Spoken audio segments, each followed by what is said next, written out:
Hi guys, it's Ben here from T-Rex Space Station. How's everyone doing? And welcome back to another community collection questions video. Firstly, a big thank you to everyone who took part last time. It was really great seeing all of your responses and getting to hear you all talk about games from your collections that we maybe don't hear about so much. So there's another 5 questions for you all here, and look forward to seeing your answers. So the first game I want to see is a game that you bought in 2017, and I've chosen Guardian Heroes on a Japanese Sega Saturn.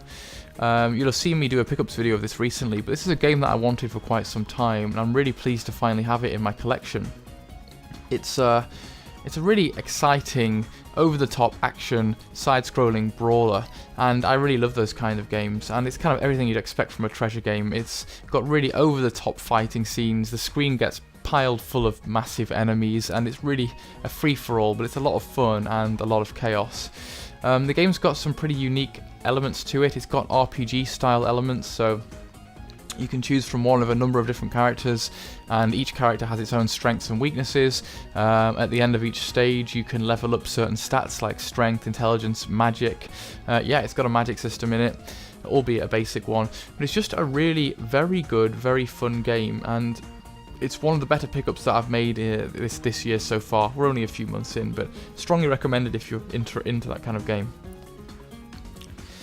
The next one is a game where your choices matter. I don't have anything to show up here because I've only got a digital copy. So this is a game where you feel like, maybe there are 2 paths, or maybe the decisions that you make have an impact on the game. Maybe you felt free to express yourself in a number of different ways. A game where things that you do have consequences. And I would have to choose The Walking Dead. As you know, Season 3 of The Walking Dead video game is out at the moment. We've only had episodes 1 and 2 so far, and these are games that I love playing with my girlfriend Neve. There's decisions that you make in the game have such a weight on what happens. You kind of feel like everything's resting on your shoulders, and if you mess something up, somebody might die.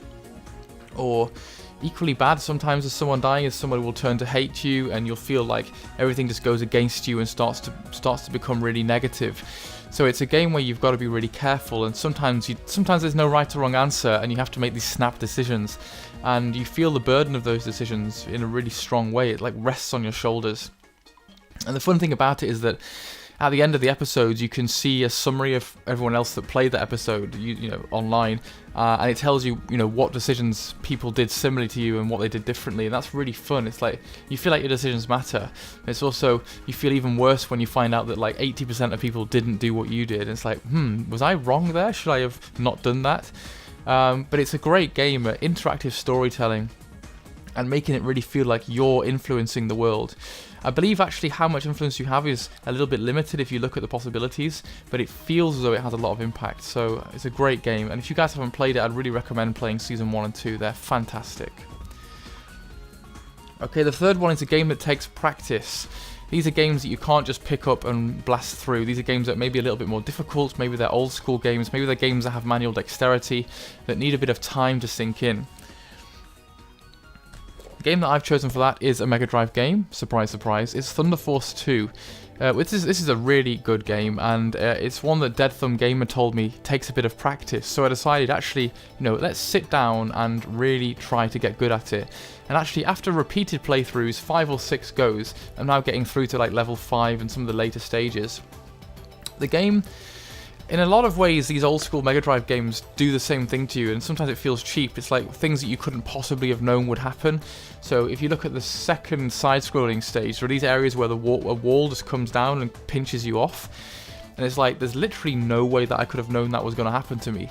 But once you've made that mistake once, you know what's happening. So in that way, it's a game that takes practice. You simply have to have done it once or twice, then start to learn what's going to happen to you and the flight patterns and where you need to go.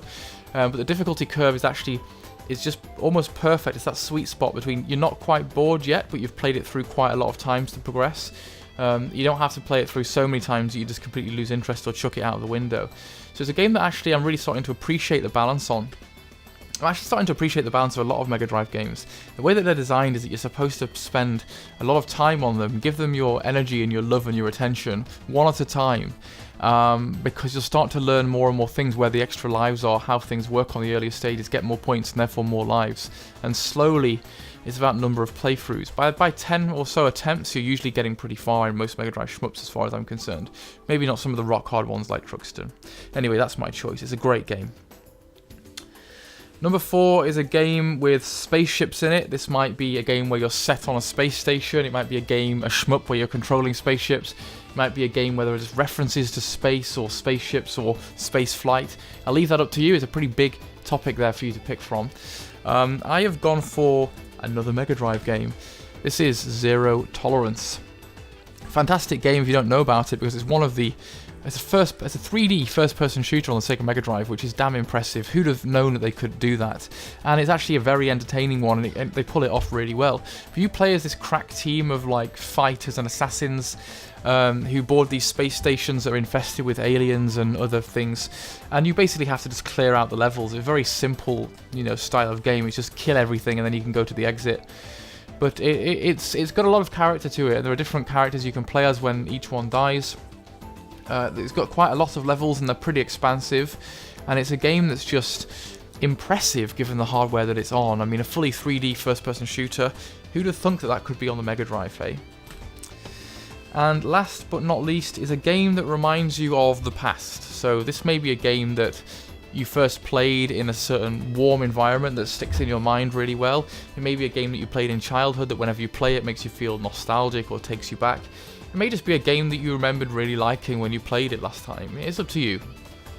I've gone for a PlayStation 2 game, Final Fantasy XII. This is one that maybe people had mixed opinions of, but I actually really enjoyed it. And it's one of the only Final Fantasy games that I've bought straight up as soon as it came out back in the day. I'm looking at it here, I paid 38 quid for this. And it's a game that reminds me of a really nice time in the past. I think it was summer holidays from university. I went down, I walked down, it was a baking hot, beautiful summer's day. I knew that I wanted the game, I knew it had just come out. I parted with my hard-earned cash, and I just sat down, and because it was a summer holidays, I had an amazing amount of space and time to just binge on this game and really get into the characters and to enjoy it and enjoy the open world of it. I played it through twice. Actually, both times I got bored before the last boss. Often that happens with Final Fantasy games. I'm actually at a similar place with Final Fantasy 15. I romp through them, get to the last boss, and then start thinking I'll do some side quests and stuff before I take on the last boss. And then I just forget and get bored. So you've got to push on. This game is special to me though because I'm not a big fan of random encounters. I just don't enjoy random encounters. They make me feel like I'm not at ease and you don't want to explore because something's going to jump out at you, blah blah blah. It's just not nice to have a feeling of tenseness and something random happens. And this is one of the Final Fantasies, I think it's the first, correct me if I'm wrong, where you can actually see the enemies beforehand and choose to avoid them or choose to engage them. And that made a big difference in terms of how much I enjoyed it. I really like the characters. It's got brilliant graphics for a PS2 game, one of the best looking PS2 games you're going to find.